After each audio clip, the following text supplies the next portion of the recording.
오늘 하나님께서 주신 말씀은 창세기 35장 1절에서 7절입니다. 창세기 35장 1절에서 7절 말씀을 한 절씩 교독하고 7절은 같이 읽겠습니다. 1절입니다. 하나님이 야곱에게 이르시되 일어나 베델로 올라가서 거기 거주하며 내가 내 형 에서의 낯을 피하여 도망하던 때에 내게 나타났던 하나님께 거기서 제단을 쌓으라 하신지라.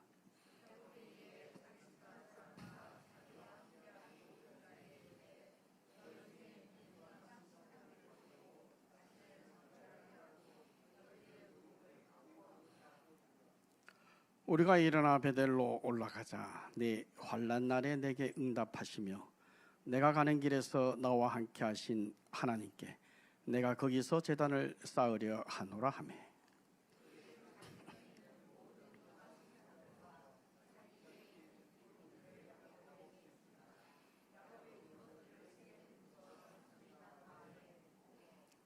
그들이 떠났으나 하나님이 그 사면 고을들로 크게 두려워하게 하셨으므로 야곱의 아들들을 추격하는 자가 없었더라.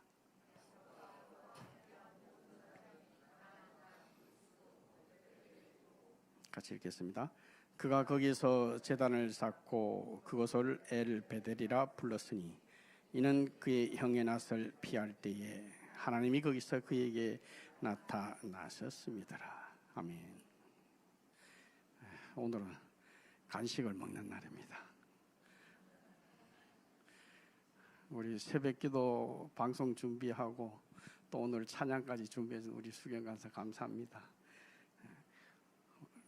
찬양 못하는 제가 인도하는 것보다 찬양 잘하는 수경 간사가 찬양하니까 더 은혜스럽잖아요. 그죠?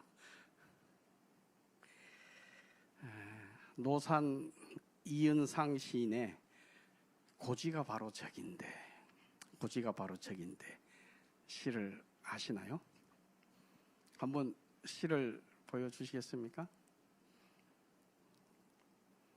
고난의 운명을 지고 역사의 능선을 타고 이 밤도 허우적거리며 가야만 하는 결례가 있다. 고지가 바로 적인데 예서 말 수는 없다. 넘어지고 깨어지고라도 한 조각 심장만 남거들랑 부둥켜 안고 가야만 하는 결례가 있다. 새는 날 피 속에 웃는 모습 다시 한번 보고 싶다. 여기서 결례 대신에 성도로 넣고 제가 한번 읽어드릴게요. 고난의 운명을 지고 역사의 능선을 타고 이 밤도 허우적거리며 가야만 하는 성도가 있다. 고지가 바로 적인데 예서 말 수는 없다.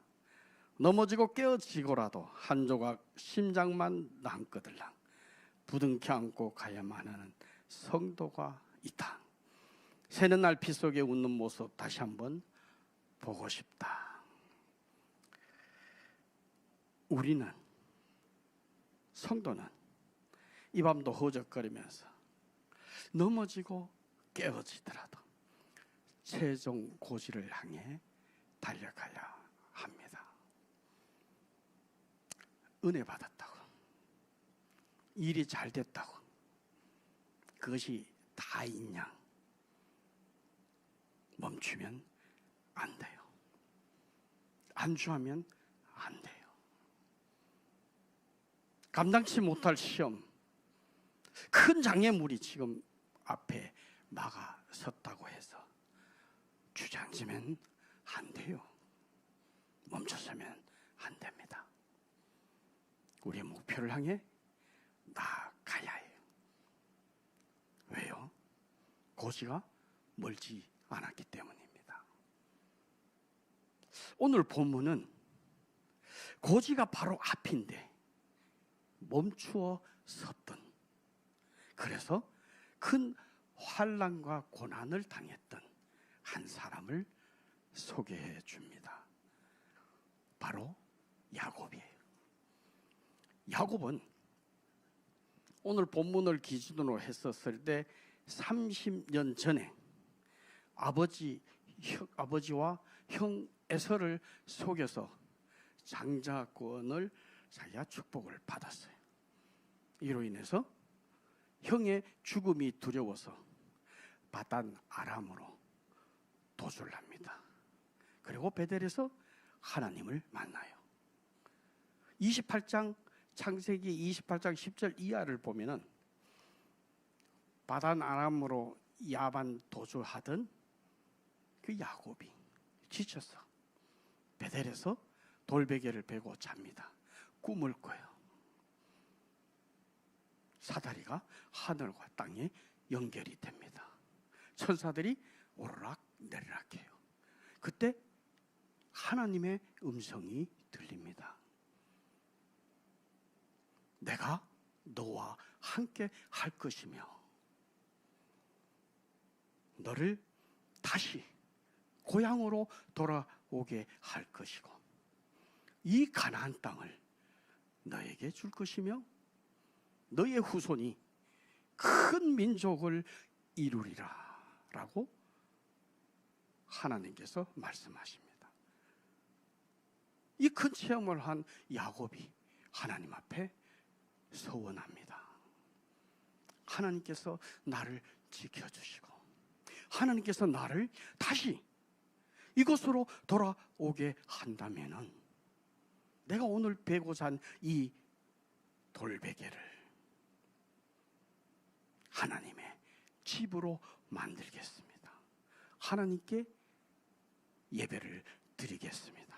제단을 쌓겠습니다. 라고 소원을 합니다. 이렇게 소원을 한 야곱은 바단 아람으로 떠나요. 그곳에서 20년 동안 그래서 외삼촌 라반에게 고생하죠. 그죠? 그 고생을 한 끝에 큰 거부가 되어서 돌아옵니다. 야곱에게 있어서 가장 큰 걸림돌, 가장 큰 걱정은 형 에서예요. 그런데 돌아오는데 형 에서가 400명의 군사를 이끌고 지금 자기인데 온다는 거예요. 야곱이 얼마나 두려웠겠습니까? 얼마나 걱정이 됐겠어요. 야복강 나루에서 기도합니다. 기도해요. 그래서 이 허벅지 관절 환도뼈라 그러죠. 그것이 비록 어긋났지만은 하나님의 은혜를 받습니다. 그것을 우리가 브니엘 그러잖아요.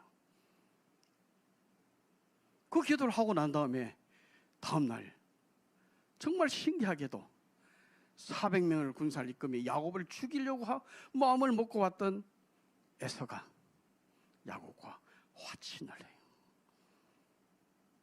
너무나 신기한 현상이 발생했습니다. 그러면서 야곱과 같이 가자 에서가 얘기해요. 근데 야곱은 지혜롭게 아니야, 형 먼저 가, 내가 알아서 갈게. 형을 따돌리고 이제 정말 자연스럽게 모든 것이 다 해결되어 버렸어요. 가나안으로 돌아옵니다. 형 에서와의 모든 것이 화해되었습니다. 그러면은 이제 편히 자기의 길을 가야 되는 야곱의 가야 될 고지는 어디입니까? 여러분이 야곱이라면 어디로 가시겠습니까?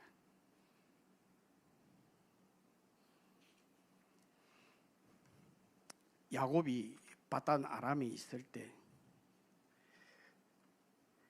외삼촌 라반이 괴롭히는 가운데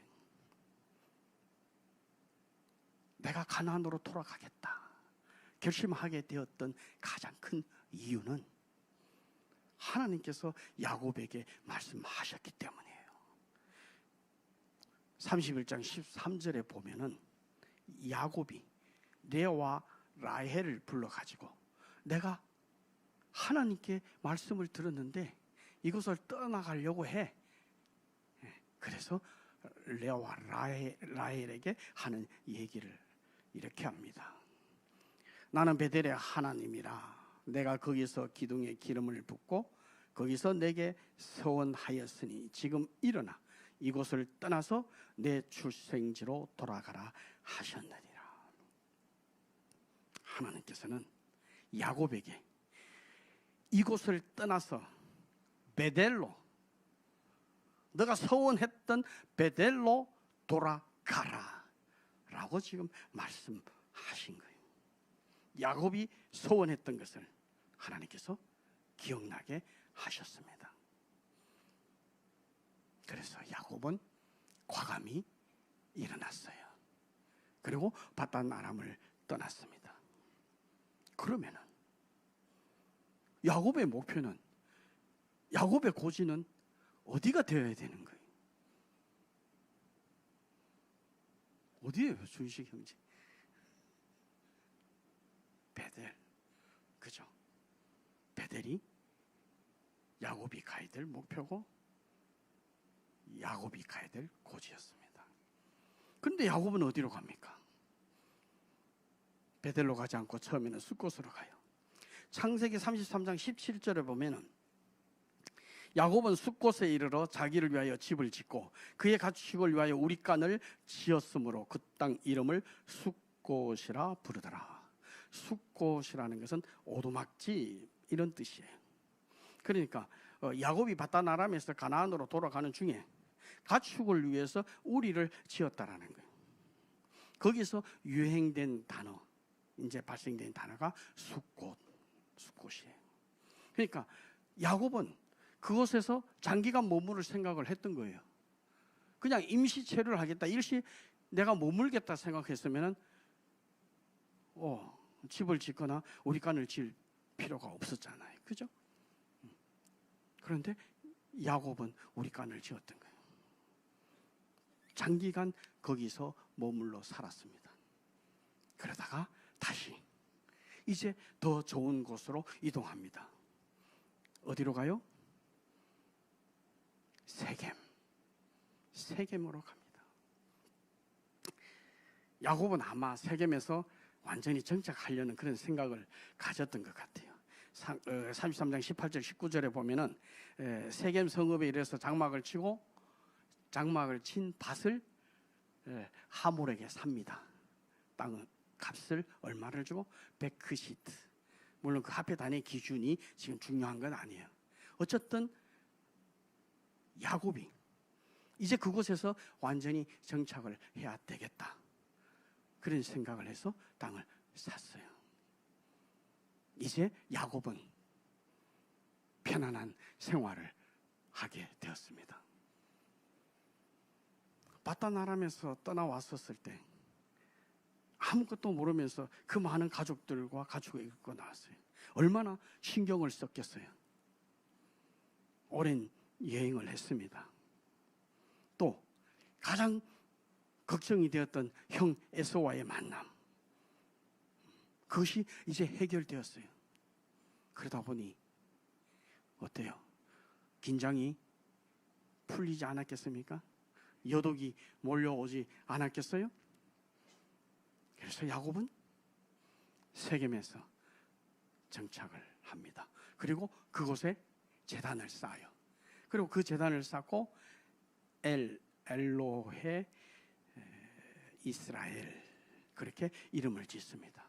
하나님, 이스라엘의 하나님, 그렇게 이름을 지어요. 제단을 쌓고. 이런 모습을 본다면은 야곱은 정말 외형적으로 이제 하나님을 잘 믿고 또 믿음이 무척 성장을 했구나 하는 것으로 생각할 수가 있습니다. 그러나 우리는 여기서 좀 더 깊이 신자로서의 진정한 삶이 어떠해야 했는지를 돌이켜볼 필요가 있습니다. 이런 말이 있죠. 악마는 디테일에 있다.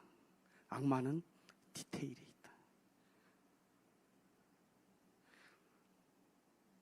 야곱은 얼른 보면 어엿한 신자였어요. 그렇지만 자세히 보면 아직도 변화되지 않는 모습을 갖추고 있었습니다. 몇 차례 하나님을 만났어요. 하나님의 은혜를 체험했습니다. 여전히 육신에 속한 야곱이었습니다.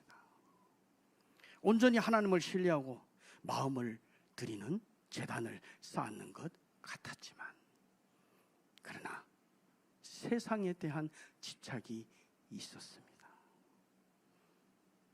어쩌면 이러한 야곱의 모습이 지금 우리의 모습이 아닐까요? 야곱의 목표는, 야곱이 가야 될 고지는 베델입니다. 베델을 우리 한번 지도로 한번 볼까요? 저 위에 하란에서 지금 출발했어요. 바다나람 하란에서 출발했어요. 그래서 쭉 내려왔어요. 그래서 분이엘에서 기도했죠. 그 다음에 숫곳에서 이제 집을 짓고 우리간을 지냈다가 다시 출발했습니다. 그 다음에 이제 세겜이에요. 세겜 밑에 베델이 있죠. 그러니까 숫곳에서 세겜에 갈 때는 그 사이에 이제 이 요단강이 있어요. 그 요단강을 건너면은 어디야? 가나안 땅이. 지금 가나안 땅으로 들어온 거예요. 그러면은 실제 가야 될 곳이 베델입니다. 베델. 세겜에서 베델이 한 50km 지금 떨어져 있어요. 그런데 세겜에 정착을 했습니다. 그죠? 왜 야곱은 요단강을 건너서 가나안 땅으로 들어와서 베델로 가지 않았을까? 왜 세겜에 머물렀을까?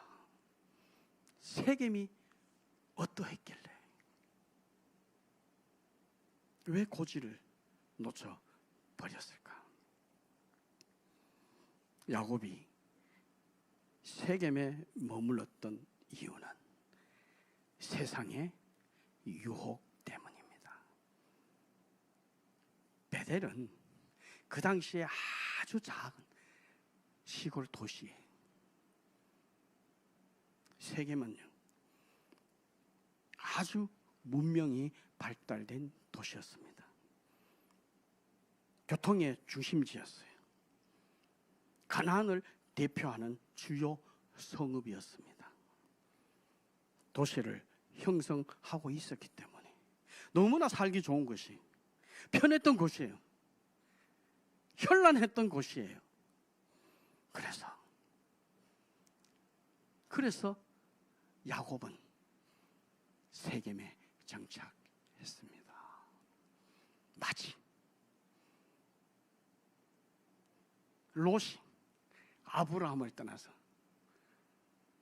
소돔과 고모라를 선택했던 것처럼 육신적으로 보기에는 아주 좋아 보였던,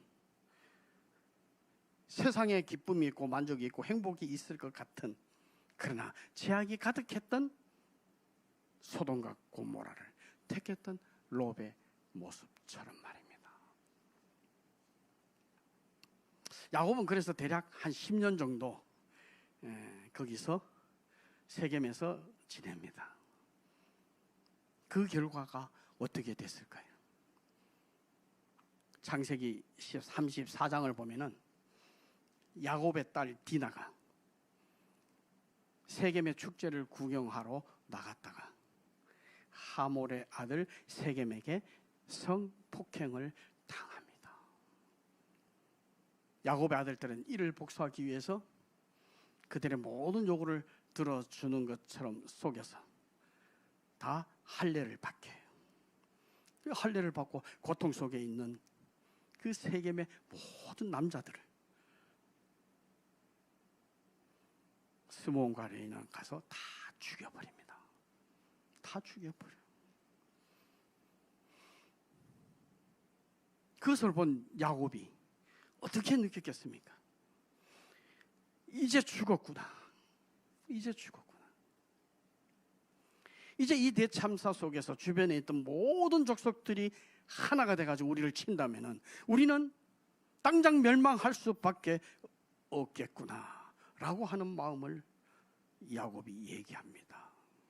창세기 34장 30절에 야곱은 이 상황을 이렇게 얘기해요. 나는 수가 적은즉 그들이 모여 나를 치고 나를 죽이리니 그러면 나와 내 집이 멸망하리라. 이 야곱은 이제 절체절명의 위기에 빠지게 됐습니다. 베델로 올라가라는 하나님의 그 지시를 듣고 베델로 가지 않고 목표를 놓쳐버렸던 야곱. 30년 전에 내가 베델로 다시 올라와서 제단을 쌓겠다고 서원한 그 서원을 지키지 못했던 야곱. 그래서 세겜에 머물렀던 야곱은 이제 절체절명의 위기에 빠지게 되어버렸어요. 여러분, 영적으로는 중립지대가 없습니다. 하나님의 편이 아니면 세상 편입니다. 하나님을 믿노라 하면서도 세상의 유혹에 끌려다니면 영적으로 하나님과 원수된 상태가 됩니다. 사람은 육신의 정욕을 갖고 있기 때문에 누구나 쉽게 또 자신도 모르게 세상의 유혹에 이끌려가게 돼 있어요. 우리의 삶은 하나님의 편이 아니면 세상 편임을 알아야 돼요. 우리 한사람 공동체 지난주에 필그림 하우스에서 온 가족 여름 수련해서 은혜 많이 받았습니다. 그죠? 예. 하나님께 감사하면서 하나님, 평생 하나님과 동행하며 하나님의 영광을 위해서 살겠습니다 하면서 필그림 하우스를 떠났어요. 이제 5일 정도 지났습니다. 지금 여러분들의 마음은 그때 그 은혜의 감정 그대로 있습니까? 그 확신이 그때처럼 생생하게 여러분을 이끌고 있습니까? 그 결심대로 살아가고 있습니까? 제가 생도 때 휴가 가기 전에 우리는 수련회를 해요. 수련회 때 가서 정말 큰 은혜를 받았어요. 그래, 내가 육사의 복음화를 위해서, 군의 복음화를 위해서 내가 열심히 전도하고 믿음 생활을 할 거야. 그렇게 결심하고 기도원을 나와서 대구에 도착하자마자 아무 생각도 안 나더라. 아무 생각 다 잊어버려. 그게 저의 모습이고 어쩌면 여러분들의 모습 속에서도 그런 모습이 있지 않을까.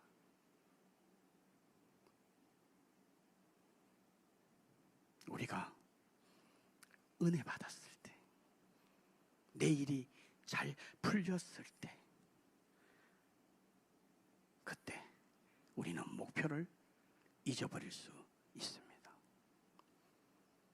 세상은요, 정말 자연스럽게, 아주 현란스럽게 우리를 유혹합니다. 은혜 받았다면 너 이제 좋게, 이제 그냥 쉬어도 돼. 우리를 멈추게 만들어요. 우리가 고난을 당했다면, 내가 이렇게 열심히 신앙생활 하는데 왜 내가 이런 고난을 받아야 되는 거야? 내가 정말 믿음이 있는 거야? 하며 믿음을 약하게 만들어 갑니다. 우리의 목표를 상실하게 하고 아예 기억조차 나지 않게 만들기도 합니다. 여기서 그냥 우리는 주저앉아야 되겠습니까? 삶이 뒤죽박죽이 되고 충격에 빠져 어쩔 줄 모르는 야곱. 그 야곱에게 하나님께서 찾아오셨습니다. 그리고 말씀하십니다. 본문 1절입니다. 우리 1절 같이 한번 읽을까요? 하나님이 야곱에게 이르시되 일어나 베델로 올라가서 거기 거주하여 내가 내 형 에서의 낯을 피하여 도망하던 때에 내게 나타났던 하나님께 거기서 제단을 쌓으라 하신지라. 30년 전 형 에서로부터 도망을 갈 때 베델에서 야곱을 찾아오셨던 그 하나님, 400명의 군사를 이끌고 찾아오는 형 에서에게 있었을 때, 그때 야곱을 만나주신 그 하나님 다시 야곱에게 찾아오신 겁니다. 그리고 야곱에게 얘기합니다. 일어나라, 베델로 가라, 그곳에서 제단을 쌓으라고 하십니다. 야곱이 소원했던 그 내용을 다시 상기시켜 주시는 거예요. 베델로 올라가라라고 하십니다.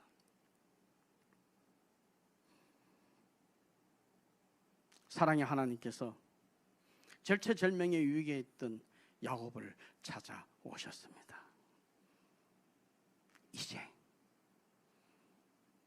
이제 야곱이 이란 하나님께 반응을 보여야 할 때가 왔습니다. 하나님의 은혜는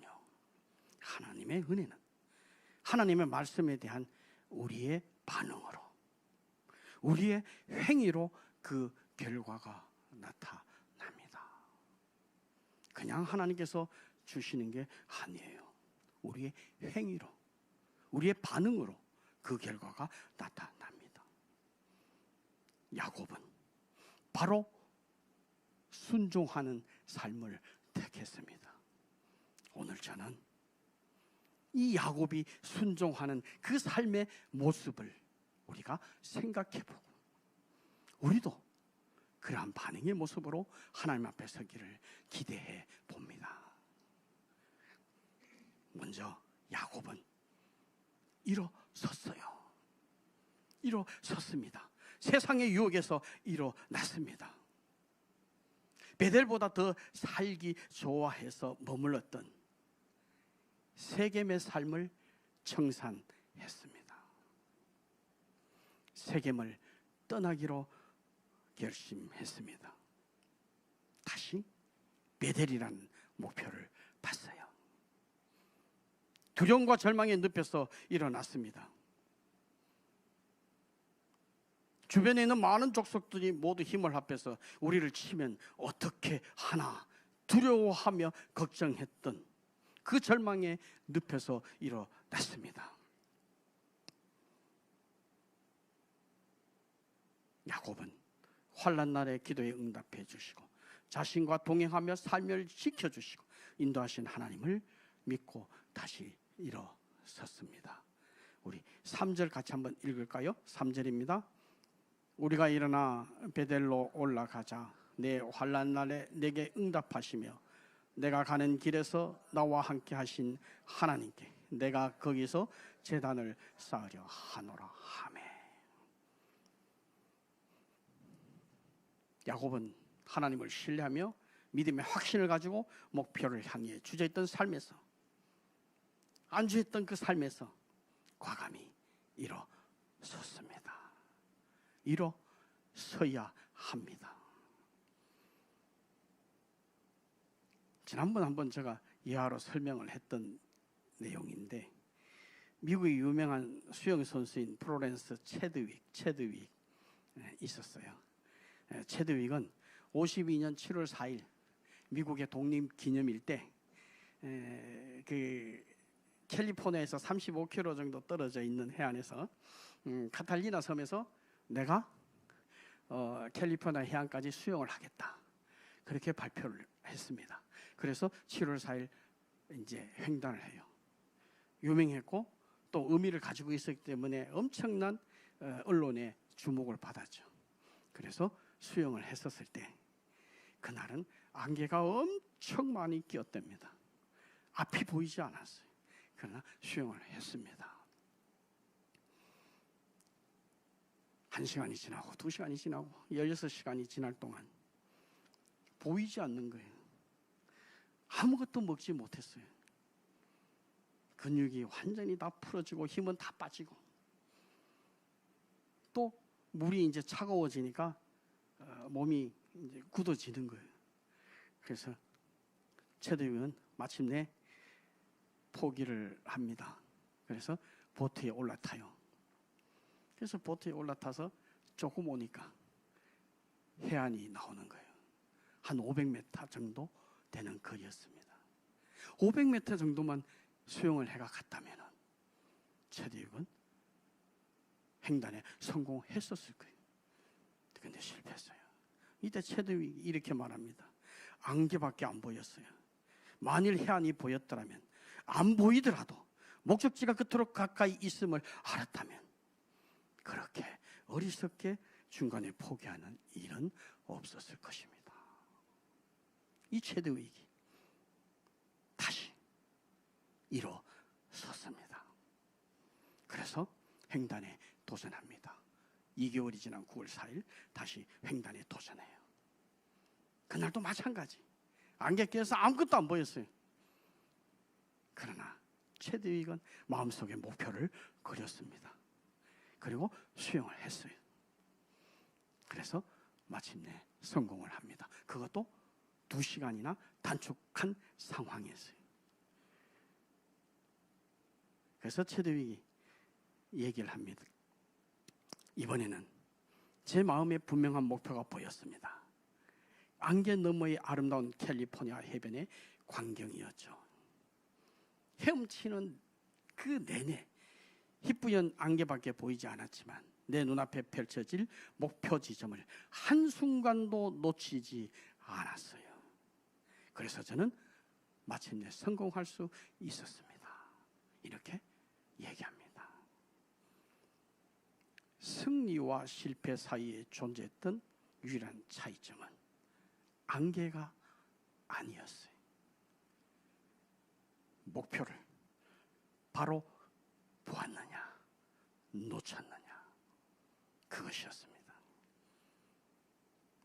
사랑하는 여러분, 야곱은 다시 목표를 바라보고 일어섰습니다.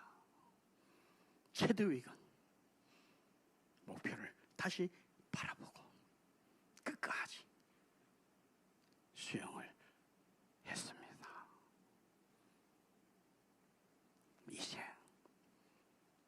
이제 우리 차례입니다.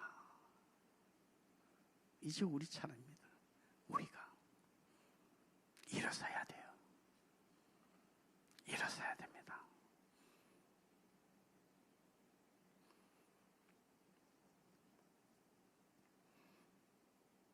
목표를 향해 나가기 위해서, 베델에서 예배 재단을 쌓기 위해서 야곱이 해야 될 일은 또 있었습니다. 2절, 우리가 2절 같이 한번 읽을게요. 야곱이 이에 자기 집안 사람과 자기와 함께한 모든 자에게 이르되 너희 중에 있는 이방 신상들을 버리고 자신을 정결하게 하고 너희들의 의복을 바꾸어 입으라.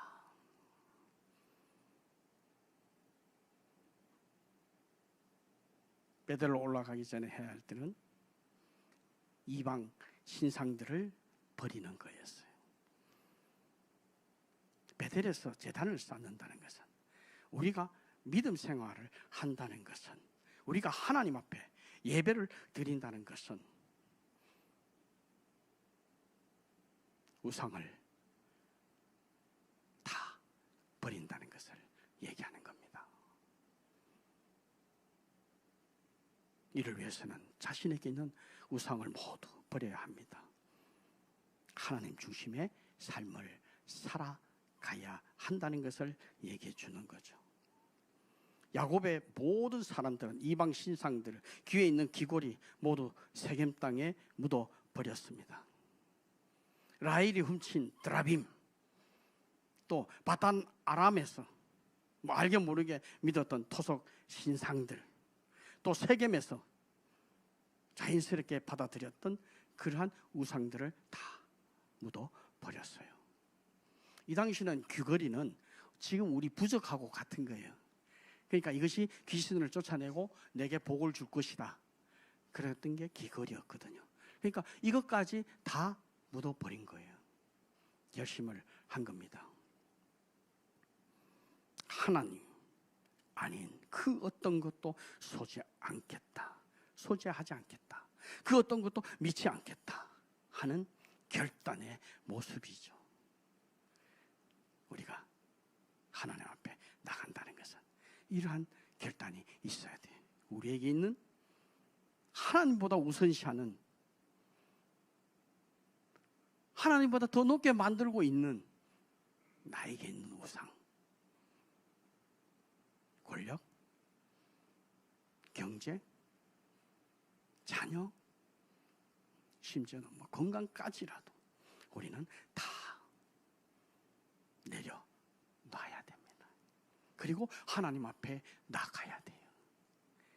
하나님 안에 이 모든 것이 있기 때문입니다. 하나님 안에 있는 모든 것을 우리가 누리기 위해서는 우리가 가지고 있는 우리의 우상을 다 내려놓고 하나님 앞에 나가야 됩니다. 세 번째는 야곱은 자신을 정결하게 하라고 했습니다. 이것은 성속의 구별이에요. 거룩함과 세상적인 것을 구별하는 것이죠. 거룩함 없이는 하나님을 볼 수가 없습니다. 세상의 풍습은, 세상의 향락은 우리도 모르게 너무도 자연스럽게 우리인데 들어와 버려요. 그래서 우리는 우리를 깨끗하게 만들어야 돼요. 작고 초라한 그릇일지라도 깨끗하면 하나님께서 쓰십니다. 그런데요, 더러운 것은 하나님께서 결코 쓰시지 않습니다. 우리의 마음을 바로 잡아야 됩니다. 내 마음 구석에 그러한 부패와 세상의 악이 있다면 우리는 우리를 깨끗하게 정결하게 만들어야 돼요. 야곱이 정결하게 했던 것처럼.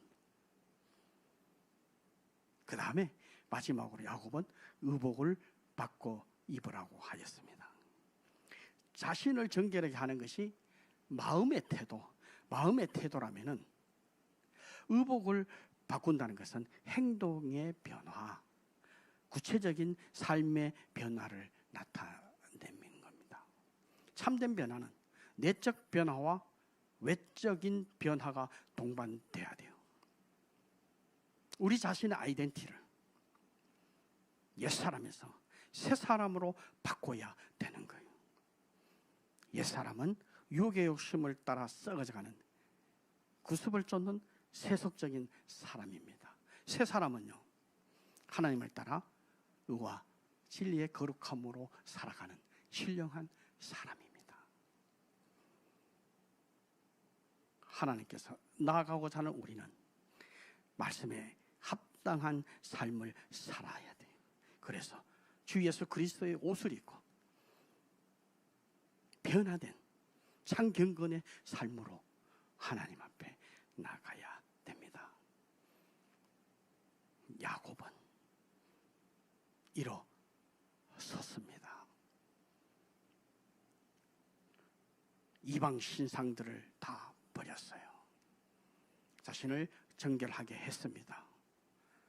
의복을 바꿔 입고 베델로 나갔습니다. 그때 하나님께서 일하십니다. 그때 하나님께서 일하세요. 5절 같이 한번 읽어볼까요? 그들이 떠났으나 하나님이 그 사면 고을들로 크게 두려워하게 하셨으므로 야곱의 아들들을 추격하는 자가 없었더라. 하나님께서 하세요. 그때, 어떨 때요? 순종했을 때 하나님께서 하십니다. 하나님께 순종하면 하나님께서 우리를 인도하심을 믿으시기 바랍니다. 말씀을 맺겠습니다. 오늘 설교 제목 무엇이었죠? 고지가 바로 자기인데 우리는 이 밤도 허적거리며 넘어지고 깨어지더라도 고지를 향해 가야 합니다. 하나님께서는 우리에게 은혜를 주시기 원하고 우리가 하나님의 뜻대로 하나님의 사랑을 받으며 살아가기를 원하십니다. 그런데요, 우리는요, 아무리 많은 은혜를 받았을지라도 사랑을 받았을지라도 어느 한순간에 그 은혜를 망각해버립니다.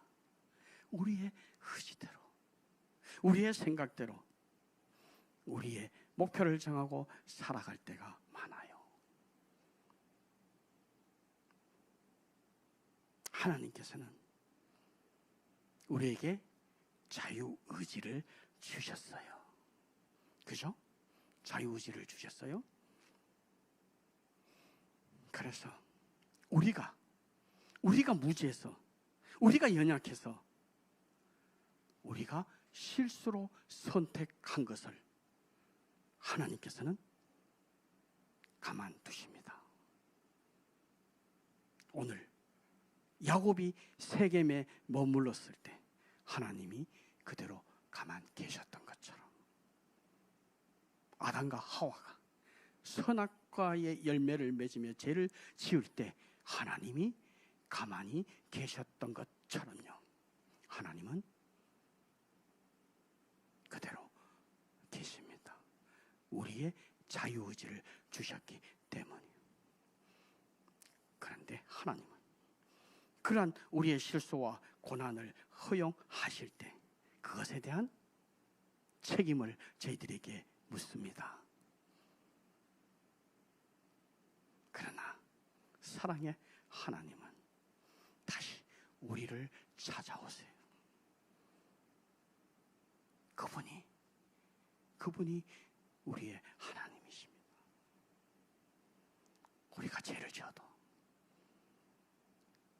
우리가 고지가 바로 앞인데 우리의 생각대로 멈춰버린 우리의 삶을 살아갈지라도 하나님은 다시 우리를 찾아오십니다.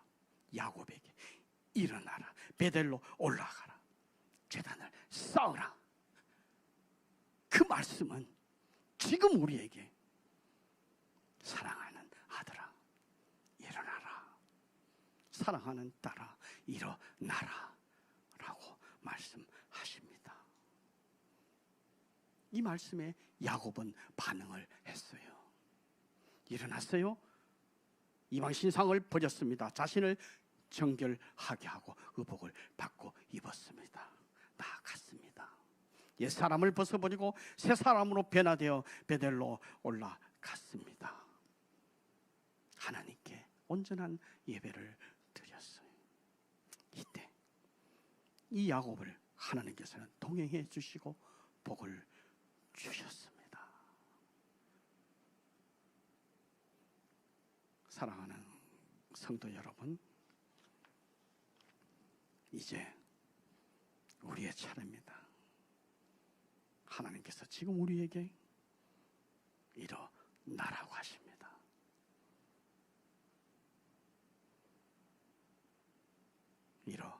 일어나시겠습니까? 그대로 계시겠습니까? 그것은 우리가 결정해야 될 우리의 몫입니다. 어떻게 하시겠습니까? 기도하겠습니다. 사랑의 하나님 아버지,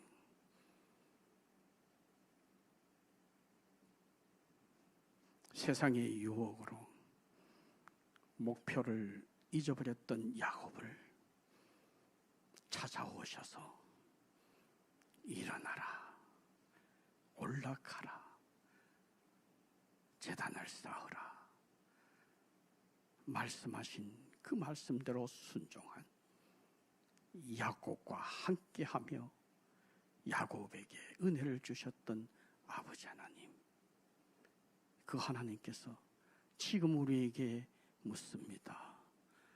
어떻게 할 것이냐고. 어떻게 할 것이냐고. 우리 성도들의 마음을 주님께서 붙잡아 주시고 주님께서 함께하여 주셔서 하나님의 영광을, 하나님의 은혜를, 하나님의 사랑을 체험하며 순종하며 살아가는 우리들의 삶이 되게 하여 주옵소서. 함께 하실 줄 믿고 감사드리며 예수님 이름으로 기도드리옵나이다.